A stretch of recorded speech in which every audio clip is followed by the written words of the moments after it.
All right, T8.1. The Gallup poll interviews 1,600 people. Of these, 18% say that they jog regularly. The news report adds, the poll had a margin of error of plus or minus 3 percentage points at a 95% confidence level. You can safely conclude which of the following statements. All right, so let me make some notes about what we know from this problem. So we know the sample size is 1,600, and we know the sample proportion, or the point estimate, is 0.18, and we know the margin of error is 0.03 for the plus or minus 3 percentage.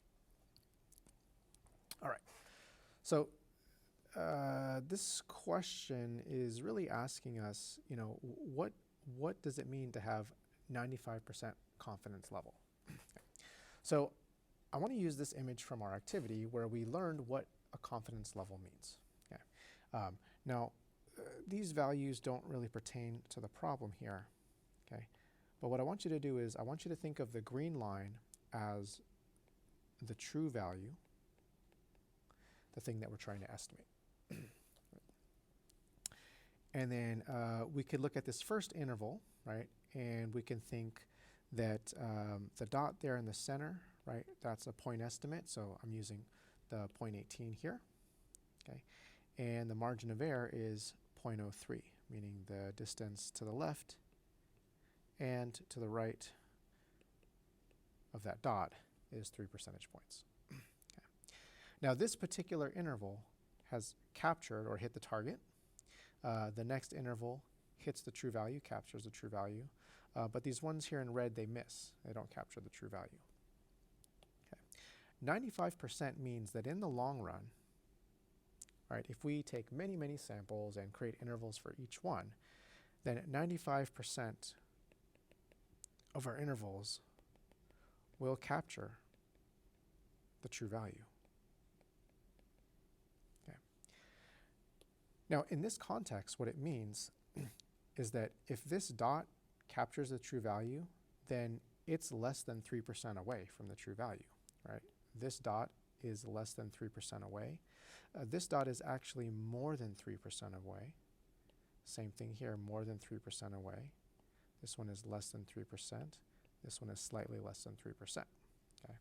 So if 95% of the intervals capture the true value, that means 95% of the intervals, 95% of the point estimates are less than 3% away from the truth.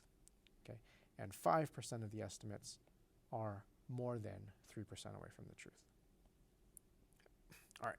So with that as our starting point, let's look at our answer choices. Okay. So A, 95% of all Gallup poll samples like this one give answers within 3% of the true value. Okay? And that's exactly what I was trying to demonstrate here, is that 95% of these samples give a point estimate, give a result that's within 3%. All right. So I can already tell you A is the correct answer. Okay.